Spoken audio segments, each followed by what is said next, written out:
Radical acceptance of trauma. So this essay, it's largely frank advice about coping with a horrible past. It's based mainly on my lived experience. I've lived 3/4 of the century. I have a modest amount of clinical training, very modest, I would say. Um, Done a lot of reading, talked to a lot of people. Uh, so anyway, this is my take on coping with a horrible past. So suppose someone had a really horrible childhood, maybe even a really horrible infancy. Maybe there was great pain or horrible sickness, sexual abuse from a loved one, uh, the awful abandonment of being told that one is not human or that they will be abandoned, they fear. A lot of bad things happen to children, and to me, it's a mystery. I don't know why people do that to infants. I'm pretty sure it's a lot more common than you hear about or read about. A lot of it's unreported, but you hear about it later, late in life. Anyway, suppose it happened to me or any number of my friends. The consequences are largely the same. It leaves an imprint, yes, on the brain, the neurons and their connections in the fear center, the fear gatekeeper, the amygdala, or in the hippocampus, one of the memory centers. Well, they do change. That's known to happen. So it leaves an imprint on the brain, but also the body. Bessel van der Kolk, the physician who worked on trauma and treated trauma for 50 years and is still doing it, his book is entitled The Body Keeps the Score, not the brain keeps the score. But there's another take on it. Some people call, say, incest, for example, they call it soul murder. I mean, that's what they call it in Survivors of Incest Anonymous. Uh, so, yeah, wherever the imprint is, it's pretty deep.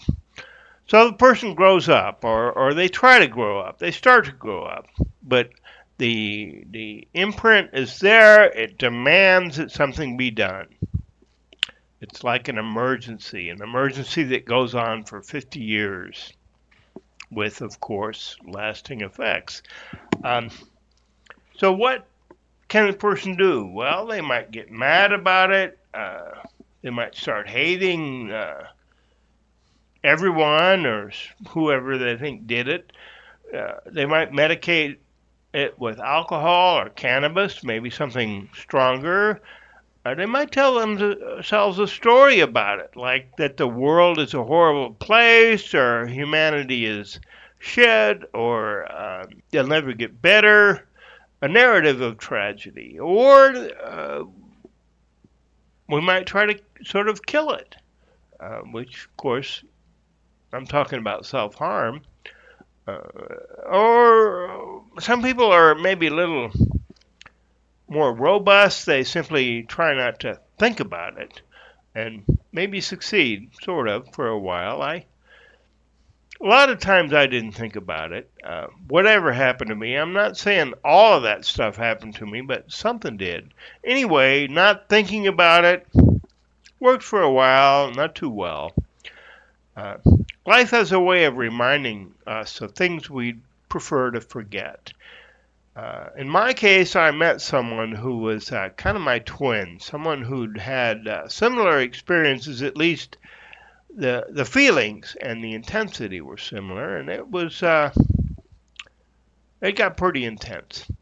Uh, or maybe if I hadn't met someone, there might have been a sad song or a TV show, or like I'm in acting school and I was assigned to play the part of an incest survivor.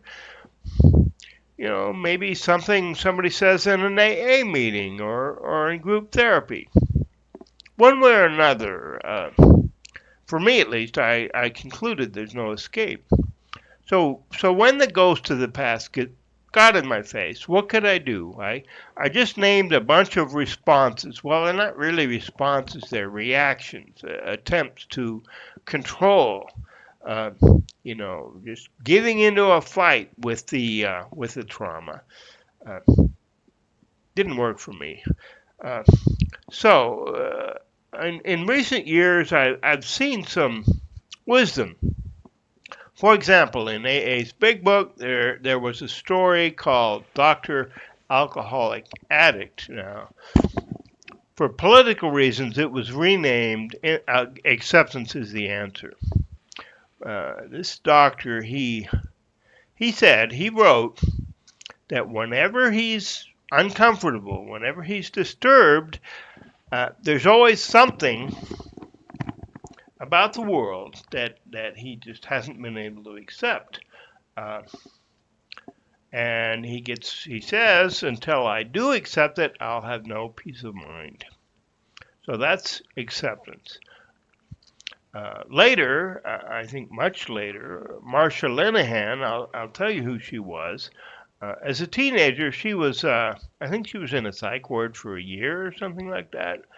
Very dramatic, very, very intense uh, clinical picture. Well, she got better. She became a professional psychologist. She did research, and she came up with a method, a bunch of skills for coping with life that, for me, it wasn't a cure, but it got me beyond the point of helplessness. There were specific tactics, ways of thinking or approaching people that could eliminate or avoid a lot of the traps.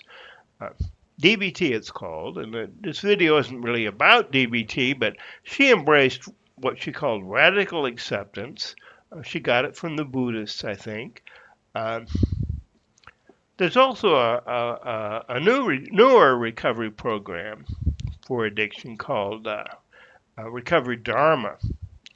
And Dharma means truth in Sanskrit or Pali, Buddhist language. Same message. Don't fight the thing that's hurting me.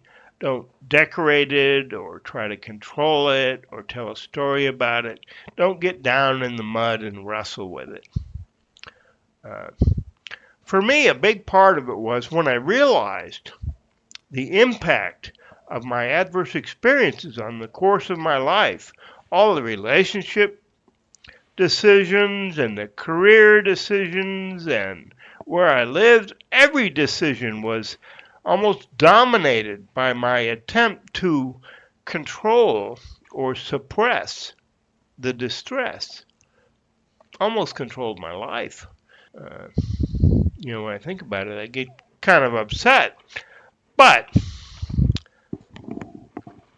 I could, or I could get sad. I could think about the loss. I could grieve the loss of my childhood, my adolescence, the lost opportunities, and basically I made a friend of fear and sadness. So I had these dreams. I don't really remember them, but when I wake up, there's all this fear, this sadness, sometimes pain. I cry, not always alone either, thankfully. Um, but every day is good. I'm happy right now. I had a real good day. Uh, I want to mention one thing. One of the reactions. Uh, the Buddhists call it the second arrow. Anger. When I'm angry, well, I'm not very attractive. People aren't really gonna, unless they want something from me, they're probably not gonna really want to hang out with me. If I'm sad or hurt, well, that elicits compassion. That can lead to relationships, friendships, even love, or spiritual experience. It's much more open. Anger has the opposite effect. Obviously, if after a whole lot of suffering. There's probably gonna be some anger. I guess for me, it's more like not letting it try on a good day, not letting it dictate my actions. Uh, but again, bottom line, for me, I don't want to fight the devil. Just as when I was drinking, I, I, I quit trying to control my drinking, and that's when I was able to stop. So it's a matter of not fighting it. Um, there's a point of confusion here. It sounds like radical acceptance is like do nothing. That's not radical acceptance. That would be like learned helplessness, like the deer that freezes in the headlights of the oncoming car. Total inaction. That's not it. It's more like well, like I say, make a friend of the distress or dance with it, and that for me has opened up some space, for a little joy, a lot of joy sometimes. So that's my 2 cents worth. I would say this is not strictly about me. I mean, I've talked to a lot of people, and I've read a lot of accounts of others, and well, I quoted some sources, the Dharma and the AA Big Book and the psychology literature, but also like individual accounts. You can probably find stuff about it on YouTube even. Anyway, that's my story, and I'm sticking to it. Thank you, my friends.